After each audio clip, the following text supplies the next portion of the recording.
Well, hello and welcome to the Exponential Australia Church Leaders Podcast. We are so delighted that you would join us today as we often jump online every 2 weeks in order to hear from Aussie and global guests when it comes to church planting and multiplication. And today we are particularly excited to be joined by one of our keynote speakers, Jon Tyson. In fact, was our very first guest on the Exponential Australia podcast some 18 months ago. But Jon is going to be with us in just 1 month's time at our very first Exponential Australia Conference. And so we are absolutely delighted, Jon, that you would jump online with us, particularly as you're going to be with us in a month's time. Thanks so much for joining us. Mate, I am so excited. It will be almost 8 years since I've been back to Australia. So long overdue. I need to dip my heart in the waters of life. And love Exponential. So really, really honored and looking forward to it, mate. So good, Jon. Well, we're delighted that you're coming. It's a big trip all the way from New York City. You're also going to be a 24/7 prayer while you're here in Australia. Big friends of ours. Just want to encourage any others who are listening to this to be about that gathering that they're having in Melbourne as well. But Jon, I want to start. There's in your role, particularly as leader of Church of the City, and you're involved in many, many different initiatives around the globe. You're a very recognized speaker, particularly as you talk about awakening and renewal in Western contexts.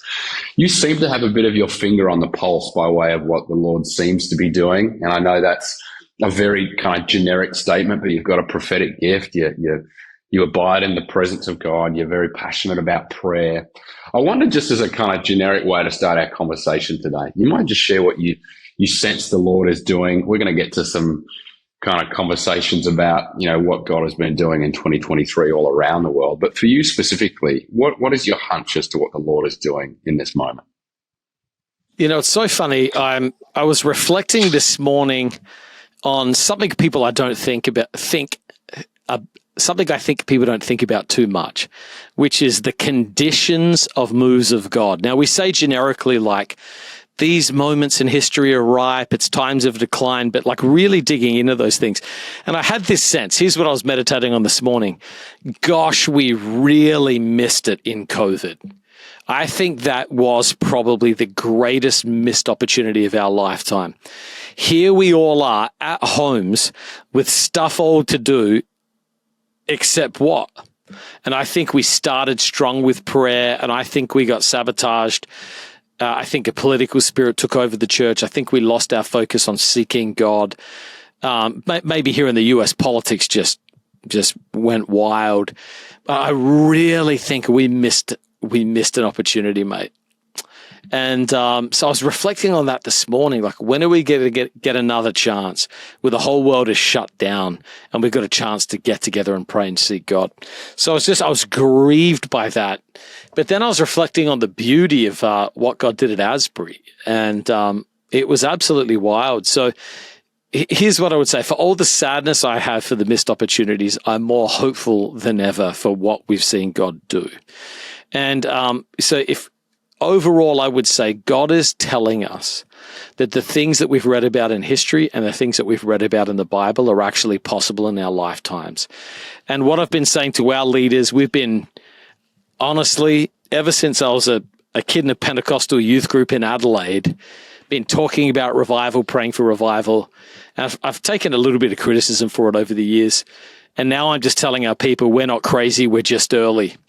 And have you ever been somewhere where you're so early, you wonder if it's the right day, but you're just 2 hours earlier, 3 hours earlier? I'm like, hey, we're right on track. So my sense is God's reminding us that it's possible.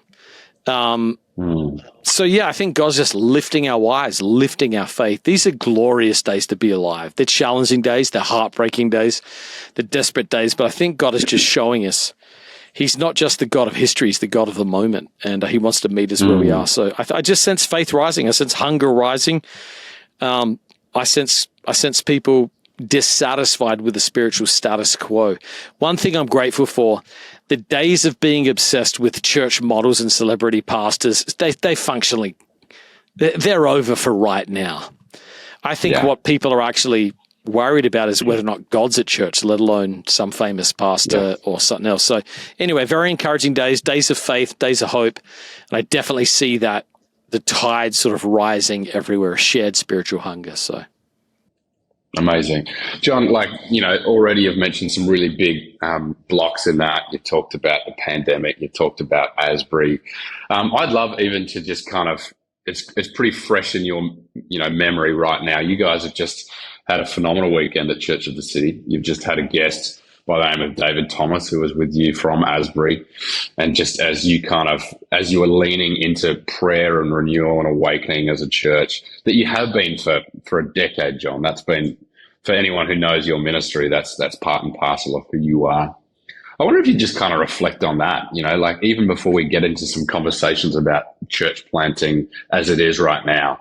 Talk to us about what you experienced on the weekend, what you experienced when you went to Asbury, just like some reflections of what God seems to be doing as people commit themselves to prayer. What a foreign idea that the church would really commit itself to prayer. I know. So foreign in the West, mate. We've had, I did an almost 7-month series. I've studied revival, traveled the world, going to places revivals happen. And my one sentence summary of all of that stuff is God comes where he's wanted. It's the principle of hunger. And what I think is happening is you get some environments where people really want God. And they want him, like David says, this one thing I ask. It gets down to one thing, which is like, God, you got to show up. I'm just not interested in anything else. I don't want to do church as normal. I don't want to burn out running a bunch of programs. I don't want to get lost in irrelevant metrics. I want to be about what you're about, God. And I think basically when God gets the room, when you get a shared sense of hunger, they're in Acts 2, right before Acts 2 happens, they're in one accord praying. When you get people who have the same vision, have the same heart, have the same culture, and committed to seeking the same thing, mate, that's a potent environment. And so my framework is basically it's that. When you get in these environments of genuine desperation for God, God just seems to show up. And the difference, the only way I can describe it is, it's a simplistic analogy, but I think people will get what I mean. It's like the last night of camp. When you go away in a youth camp and there's that kid who doesn't care about God, but on the last night, God's going to get that kid. And 2 hours before the meeting, that kid's making out with girls somewhere. He doesn't care about God. He's yelling at leaders, but then, 9:30 p.m., he's coming to the altar and he's just weeping. What's the difference? It's the presence. God shows up. And God's everywhere. We know that. But when he shows up in manifest power, it's something different. And that's what those environments are like. You step in the room and God's there. He's not theoretically there. He's actually there. And we've had some amazing moments. We've got close to 30 prayer meetings a week, corporate prayer meetings as a church. We had one prayer meeting that lasted 31 hours. Like it started and it just wouldn't stop. And you said, what's it like? We just go to it and then God's there. I came with a friend. We were having a chat in Central Park. We walk over to the church. He walks in. He says, whoa, what's that? I feel the presence of God. Just like walk in the room, you feel it. So I think that's happening to churches everywhere. You and I were chatting before we jumped on this. You're seeing that. That's more and more and more. And what was it like? It was like the last night of camp. And it's just like the manifest presence of God, conviction of sin, holiness becoming attractive and beautiful, people being healed. It's an environment like the things you've read about in the Bible. So I think everyone knows what I'm talking about. Even at the most conservative, non-charismatic Baptist sort of a camp, if the last night, God's showing up. It's like that everywhere. So I think this is transcending theological conviction, denominations, however whatever tradition you hold, it's the best of your tradition hungry for God. That's what we're seeing. So. Wow. And of course, those who have kind of studied some of that revival history and, whether it be the Moravian Pentecost, whether it be, where prayer starts, it invariably leads to an outworking of the kingdom and in creative church planting, business means. Have you guys started to see that as well? Of course, the main work is prayer, what has been the outworking of that as people come into relationship with Jesus? There's so much stuff. I mean, the goal is not just prayer. The goal is the kingdom. We're seeking the kingdom of God first. So right before I got on this call, I took our prayer director out to a church in Brooklyn. It's a church Henry Ward Beecher led in Brooklyn. And the reason I took him there is because people say what comes from revival. And in December the 3rd, 1857, during the Businessman's Revival, there's a church out there that said, we've got to take the power of the revival and we've got to fight slavery with it. And so they started a whole series of prayer meetings at this church called Plymouth Church in Brooklyn. And a lot of that became a home for the Underground Railroad. That became one of these centers of abolition, working to end slavery in the United States. So the direct fruit of the revival was renewed vision to end slavery in the United States. So again, that's where I was, before I jumped on this call today.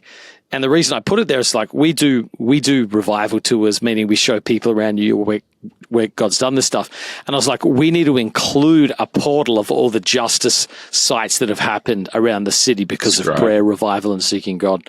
So, we're seeing all sorts of stuff, man. We're seeing an incredible movement among young artists in our church. Like many churches would be familiar. Alpha in our church right now is going so well. We've just had 150 folks through our last round of Alpha in the middle of New York City. It's amazing. We're seeing so much stuff. I mean, so what it is, Jonathan Edwards called revival the acceleration of the normal work of the Spirit, meaning what happens in a year normally happens in a week. And it's just so much activity of God pressed together. And so I think we're seeing people meet Jesus. But it's still the early stages. So we're still praying. So much of what we're praying for is still in seed form. We still haven't seen, mate, we've seen a drop in the bucket compared to what we're after. So we're grateful, we're hungry. There's a lot of good seeds and there's some beautiful stuff just really starting to emerge right now. So good, John. Love hearing that. Hey, again, we've made reference to a bunch of different things, including the pandemic, Asbury. Also, it's worth mentioning that this year has been a big year when it comes to someone like Tim Keller passing on to glory. The church planting scene coming out of the pandemic is, it's never been more exciting, but it's shifted a lot. And in fact, on social media recently, you were making some comments about, some of the trends that you've observed, particularly around campusing, what's required of starting a church from scratch and just like the weight and costliness of that and even like what it's going to mean for churches being planted in the future. I wonder if you'd shed some light on that because, of course, you guys have got an incredible story of planting a church from nothing in New York City, which is arguably one of the toughest cities in the world to plant a church. And just some of the observations that you make, if we're going to see more churches planted with the kind of values that you've talked about all around the Western world, just some insight into maybe what you'd think, how that's going to happen. Well, it's really interesting. Church planting, we need a revival of church planting post-pandemic. I was just saying, so I planted a church in Manhattan 18 years ago, 2005. And I used to have probably 3 times a week someone reach out and say, hey, we're moving to New York. We're going to start a church. I'd love to grab coffee. And before I moved to New York, I was like, hey, I'm moving to New York. I'm going to start a church. Can I have coffee? And I was like, nobody has reached out to me about planting a church in Manhattan since 2019. Now, that doesn't mean it's happened. I'm not the mayor, you know what I mean? They don't have to come through me. But there's a few churches doing well. By God's grace, we're one of them. And if you were going to move to New York, we'd be on your radar to like, hey, let's get together and have a chat. No one's approached me since 2019 about planting in Manhattan. Now, they've done it in Brooklyn. Folks have come through and planted churches in Brooklyn. But I got to tell you, mate, it's struggling in New York. Mm-hmm. So I actually think it's probably harder to plant a church in a small rural community in Victoria than it is to plant a church in New York City, mate. New York New York is hard. I'm not undermining it, but I think some of those smaller communities in Australia would be harder to plant than in New York. So I'll say this, we can't plant churches fast enough to keep up with the decline of the church. Whatever we're doing, we need to quadruple it. I'm so glad to hear about some funding that's coming up in Australia to help church plants.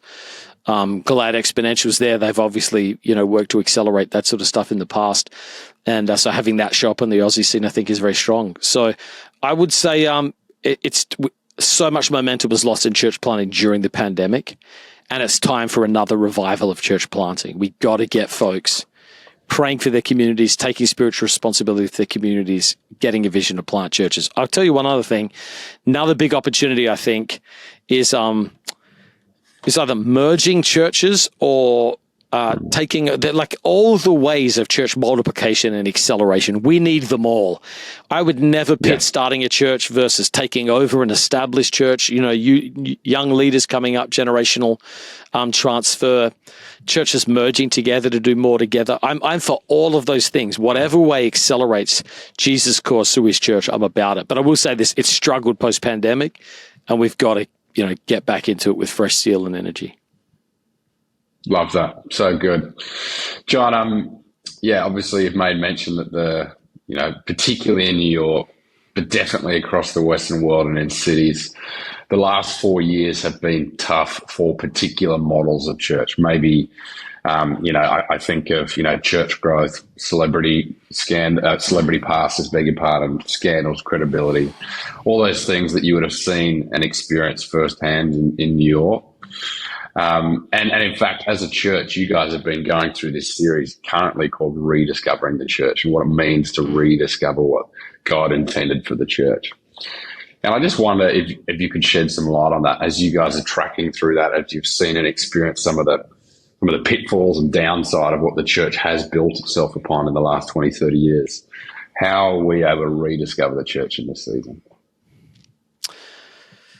Well, I think we got caught up in the wrong metrics.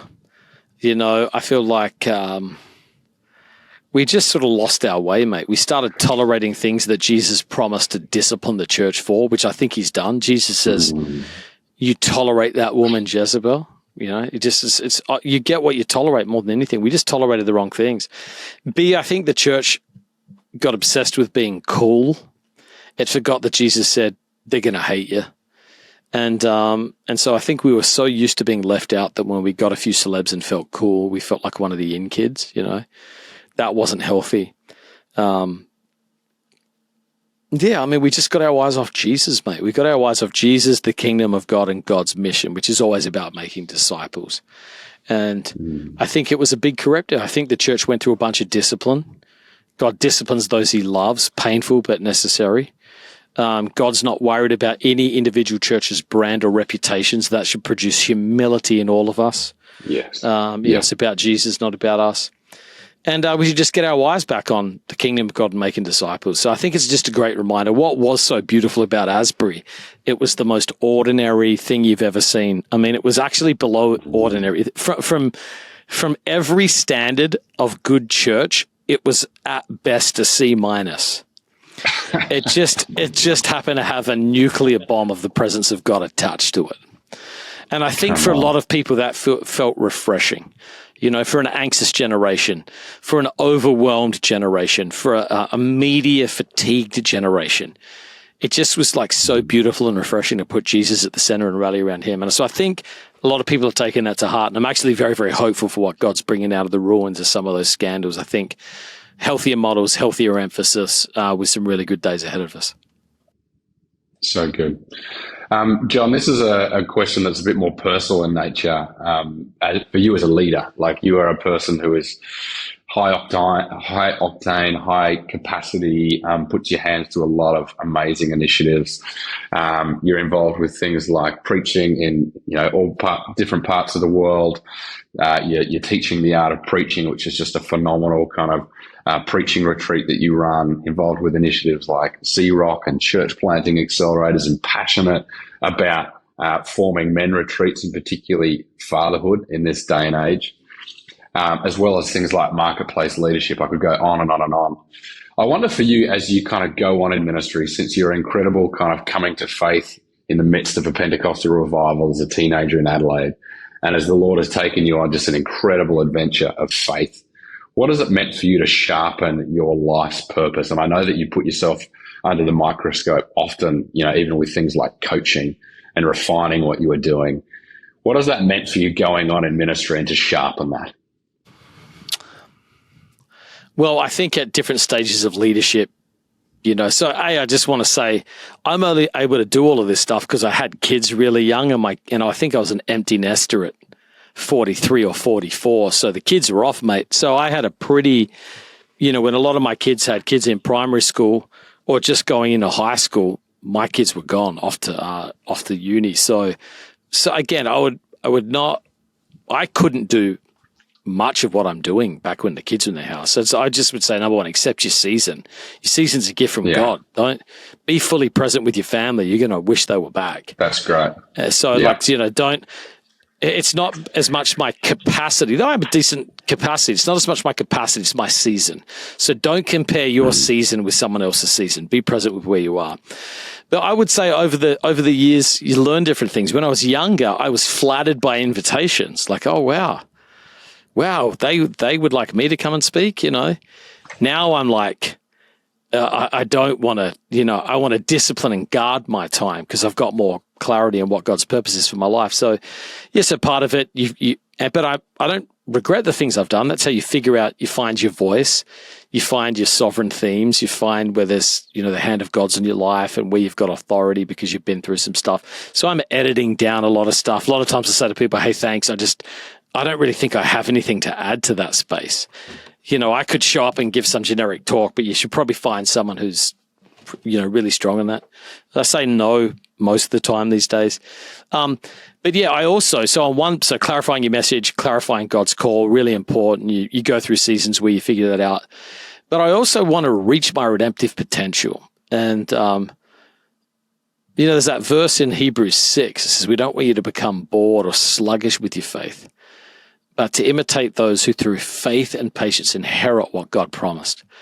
And I don't want to go to the grave with the promises of God hovering over my life. I want to reach my full potential in the kingdom of God. I want to do exactly what it is that God's called me to do. I don't want to do any more and I don't want to do any less. I want to live the call of God on my life. So that means that as I get older and am exposed to different levels and opportunities, I got to get better to be helpful in those spaces. And some of those spaces have higher levels of spiritual warfare and opposition.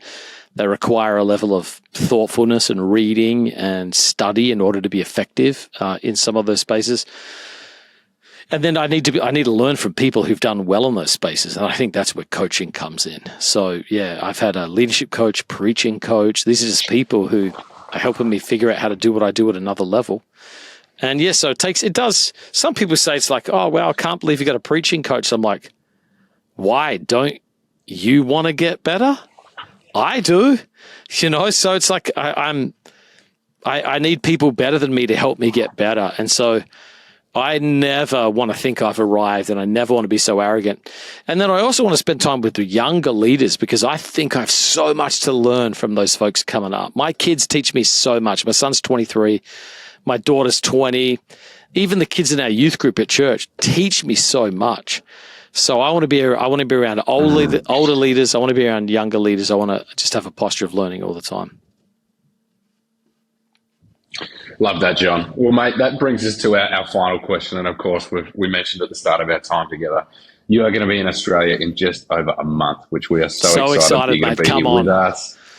Come on the Gold Coast. We're going to have a great time. It's going to be a phenomenal 2 days. And of course, you're going to enjoy your time in Australia, doing other things as well. But I wonder, particularly as you prepare to join us, we were talking offline that you feel like the Lord's put a word on your heart. Maybe there's something that you want to share with people who are thinking about coming along to conference, something that they can dial in on as you prepare all that, we prepare all that God's going to do in and through that conference and ongoing time together. What's your sense from the Lord for this conference?